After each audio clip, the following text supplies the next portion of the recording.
I'm Mr. McBrien. This is SCH4U, Quantum Mechanics. So we titled this presentation Looking Under the Hood because we're looking deep down into all of the things that we know and love. Everything we touch, everything we taste, everything we see. We're looking in deeply, perhaps for the first time. But a fun alternative title, Why the Cool Physicists Never Liked Werner Heisenberg. We'll see why in a few seconds. We stopped yesterday with the Bohr model of the atom. And the Bohr model was fantastic because it did such a good job of describing some of the very interesting phenomena that we observed when light interacted with the atom. Now, one of the problems that we saw with it, though, was that the theory only fit the observed spectra of hydrogen. Additionally, while it did a good job of describing the fixed orbits or energy levels in that hydrogen atom, it couldn't explain why they existed at all. And so, perhaps unsurprisingly, scientists were unsatisfied with the Bohr model, despite its successes. Now, this led us to a gentleman named Louis de Broglie. Now, Louis de Broglie observed that one of the few places in nature where we saw this idea of integer numbers for the behavior of things was in waves. And so in 1923, he proposed that electrons had kind of a dual wave particle property just like light does. And so this was an amazingly radical idea that electrons were matter waves around a nucleus, and that these waves could only have integer values of a wavelength allowed. And so he introduced this number of the principal quantum, this concept of the principal quantum number, to describe the essentially the wavelength of the electron. So you can go ahead in this presentation, go ahead and use the hyperlinks within it to go and look at some of these ideas in more depth. I'm going to try to keep this as brief as possible. I know some of you may not believe that. At any rate, the electron's wavelengths then would decide their distance from the nucleus as well as their energy level. And this was a tremendous contribution to the quantum model of the atom.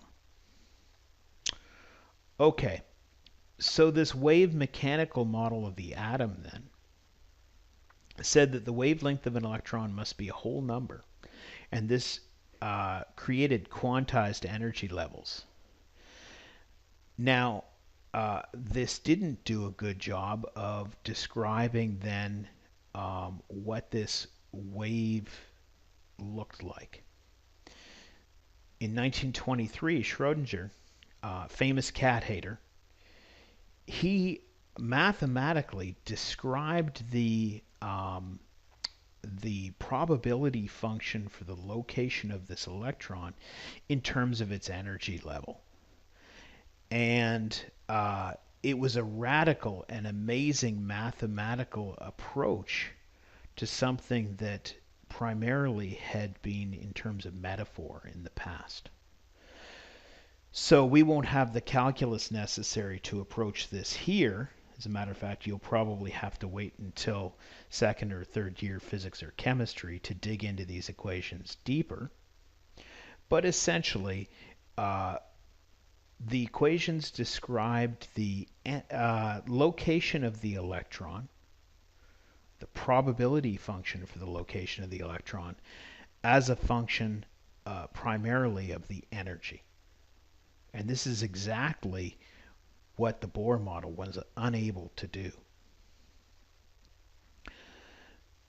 So his equations describe the energy and position of electron around the hydrogen atom in one dimension. And what was interesting was you could use these, solve them to give the location in 3 dimensions where an electron is likely to be found. And these 3-dimensional descriptions, instead of calling them orbits, he called them orbitals. And they are different.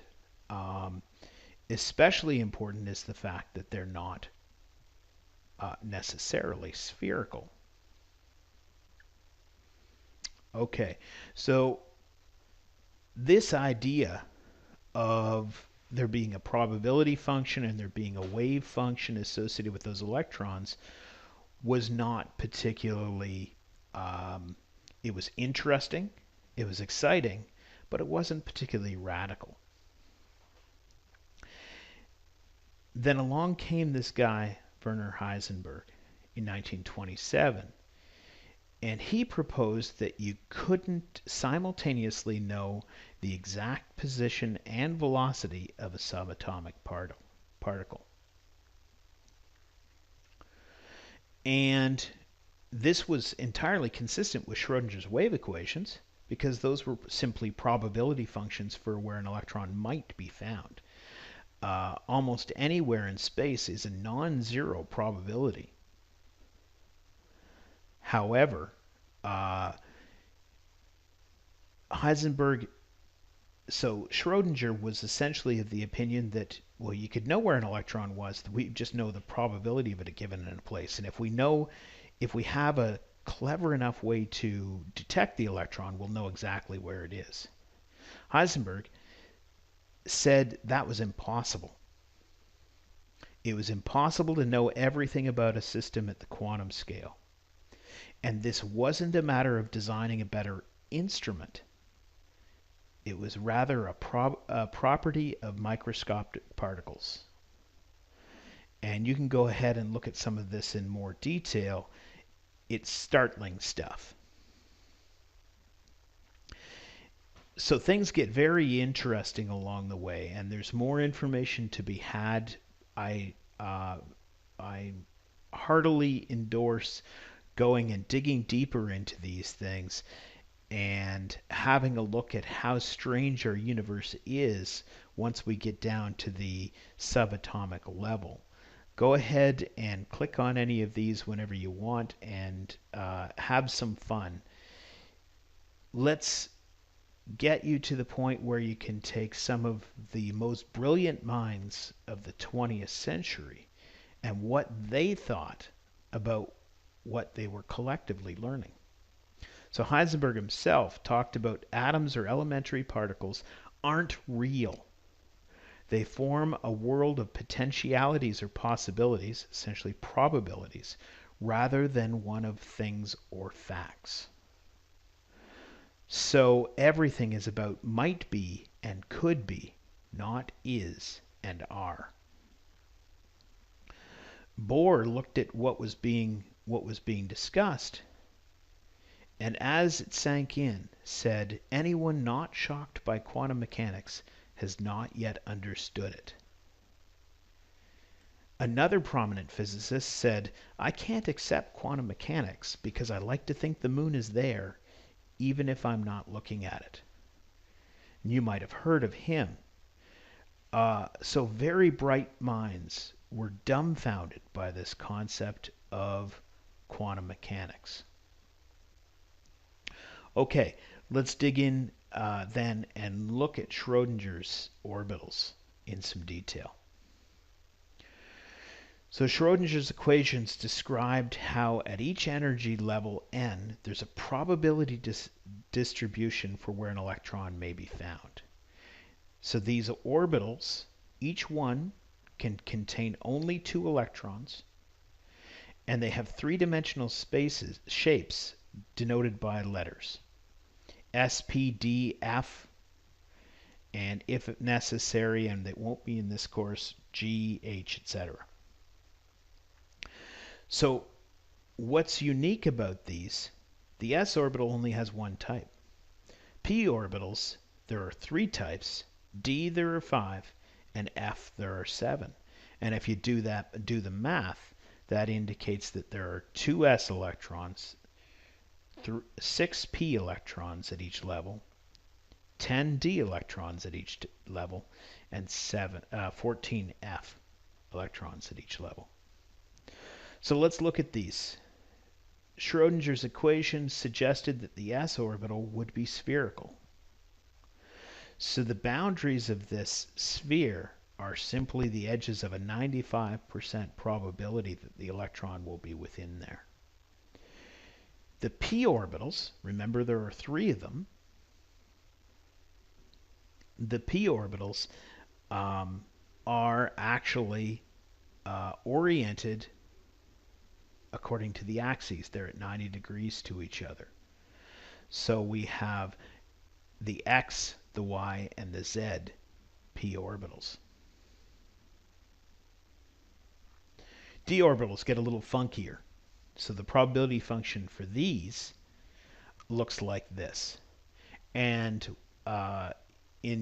when you get to university, you can talk about precisely where the math comes from for this, and you'll need to be able to sketch these in things like this.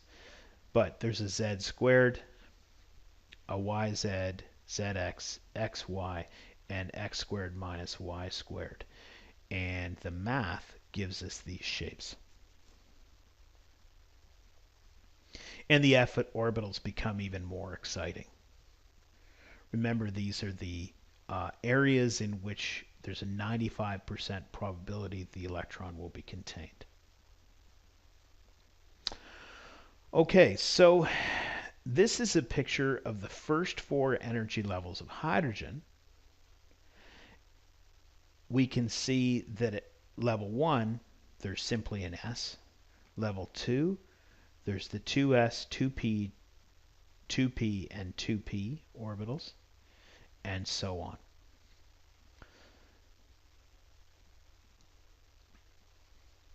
Now in the ground state, the lowest energy state for hydrogen, n will equal 1. And electrons have to be then in that first 1s orbital.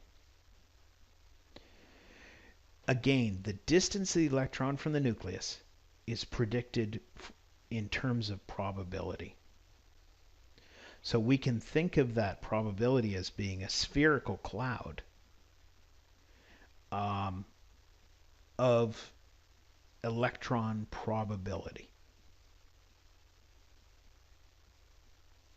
Now things get a little weirder when we have more than one electron, and Bohr certainly figured that out with his inability to mathematically describe anything beyond hydrogen.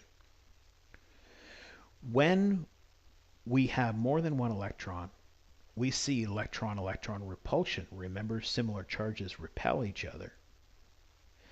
And the energy level diagram gets modified. An energy level diagram, and you'll play with these a fair amount over the following days, gives relative energies of the orbitals, and it can be used to describe every atom in the periodic table. So here's our modified diagram, and we can see that these the single levels are no longer, the single energy levels are no longer exactly the same, and we have slightly higher energy for the 3p versus 3s, slightly higher energy for the 4p versus the 3d, and so on. And this is where we get to some rules in terms of where electrons go as an atom has more protons and thus more electrons. So the first rule is the Aufbau principle. And that is that electrons are added to the lowest energy orbitals that are available.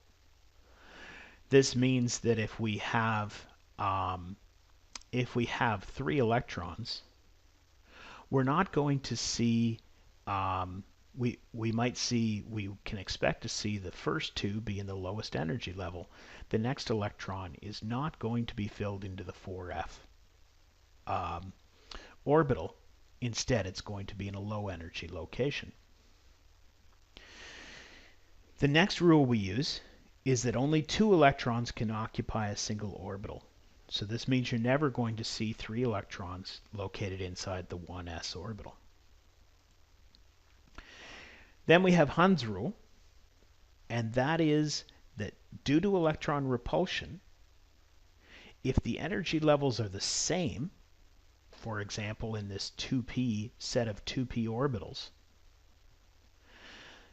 electrons will be first placed one at a time in these locations before there are 2 electrons in any single location.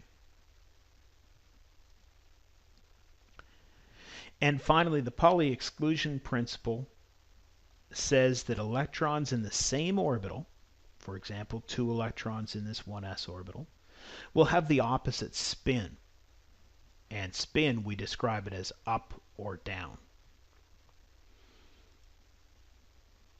So this is a good representation of our first rule, the Aufbau principle. As you add more electrons, you follow these arrows through. And this will give you a good rule of thumb for managing to add electrons to the right locations as your elements get heavier, as the number of protons in the element gets higher. You can also use the periodic table to a certain extent to write your electron configurations. If you have a really spiffy periodic table, it'll tell you the precise electron configurations, but we can now look at our periodic table again from a different point of view. And we can see that hydrogen and helium have our s block being filled, as do all of our metals over on the left-hand side. The p block elements are over here. The ones where the d block is being filled are the metals in the center, and f block are the lanthanides and actinides.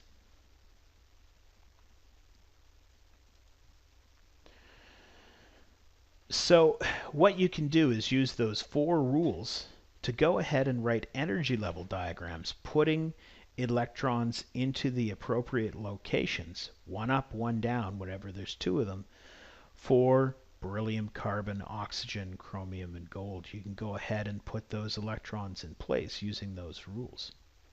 I'd encourage you to pause the movie now and go ahead and do those. Now we refer to electron configurations where there is no energy being put in to move the electrons out of their lowest possible state. We refer to these as ground state electron configurations. We can use the diagram method that we saw in the previous slide, but we can also simply list the electron configurations in terms of the orbitals in which the electrons are placed. So helium has 2 electrons, and they're both in the 1s orbital. And so this describes this quite succinctly. Boron has the 1s and 2s orbitals filled. Each of them has 2. And its 5th electron is put in the first 2p orbital. Neon has the 2p orbital full. So we have 10 electrons, 2 in the first s, 2 in the second s, and 6 in the 2p orbitals. They're filled, and so on. Now, when we go to look at something like uranium, that gets pretty crazy in terms of listing all of these electrons. And if we look closely, we can realize that given noble gases contain the electrons in the appropriate locations associated with an element. Maybe it's easiest to give an illustration. So zinc in its neutral form has 30 electrons, and this is its ground state electron configuration here. If we total up 2, 12, 18, 20, 30 electrons. But what we can do is we can recognize that argon has 18 electrons, and we can identify them as being these here, and simply replace those electrons with Ar in square brackets. This is an entirely equivalent nomenclature to describe the electron configuration. So it's the electrons in argon plus the ones in the outer shell. What I'd like you to do is take the diagrams that you drew in the previous activity and convert those to the appropriate electron configuration in text form. And then when you're finished that, I'd like you to convert that into the short form electron configuration for these atoms, please. So go ahead and pause that, complete that part of the activity, and then you can move on with the rest of the movie. Okay, so you might remember that the Bohr model for the atom only worked for one electron configuration atoms. It described hydrogen quite well. It also described neon 1 plus and lithium 2 plus because they had only one electron. Now this implies that ions will have the same electron configuration as the atom to their left on the periodic table, and in fact that is the case if it's a positive ion. So ions have a charge because they've got a surplus or a deficit in electrons. Those electrons are configured essentially exactly the same way as the neutral element that has another proton. If we want to determine the electron configuration, all we have to do is just add or remove the electrons and follow the rules that we've already learned. So lithium 1 plus has the same configuration as neon. We just have to take its neutral configuration and remove the last electron we put in there.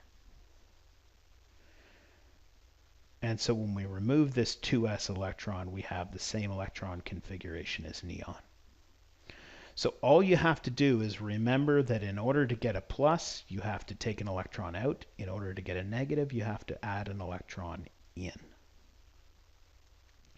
So ground state electron configurations are equally applicable to ions as they are for neutral elements. So what I'd like you to do now, I'd like you to apply that principle to write the ground state configurations for fluorine and the fluoride ion, sodium and the sodium ion, and then iron and its two most common ionization states. So go ahead and pause the movie, please, and do those activities now. Okay, before we're finished with this dramatic elaboration on the location of electrons, we have to address the elephant in the room. So there are exceptions to the Aufbau principle as it's been communicated here. So what I'd like you to do is have a look at this. From top to bottom, we're moving along the periodic table from iron, cobalt, nickel, copper, and zinc. And we're adding electrons. And I'd like you to have a look at this and see what happens as you will add electrons going from top to bottom. So go ahead and pause the movie, please, and have a look. What do you notice here? Okay, welcome back. So hopefully you noticed that as we added electrons, everything went perfectly normally with electrons being added according to the rules we've learned in the d orbitals. So cobalt added an electron, nickel added an electron, but when copper came along to add an electron, instead of just one being placed into this d orbital, one was moved from the s orbital into this d orbital up here. So what's going on? Well, these exceptions, the best way we can describe them in grade 12 is that there's additional stability that we get from a completely full or a completely half full d orbital. And so in certain cases, because the energy level is extremely consistent, very close between the s orbital and that d orbital, what can happen is one can be pulled from the s orbital in order to completely fill or half fill the d orbital. The easiest way for you to deal with this is just simply to memorize that chromium and copper have that situation, and go ahead and memorize that when you see those, you need to fix things. But don't forget that any ions that result in the same number of electrons as neutral, chromium or copper, will also have that exception apply. So keep that in mind when you're answering these questions. And if you want some additional help, there's a nice online tool for looking at electron configurations. But just remember, you've got to be able to do these things on your own.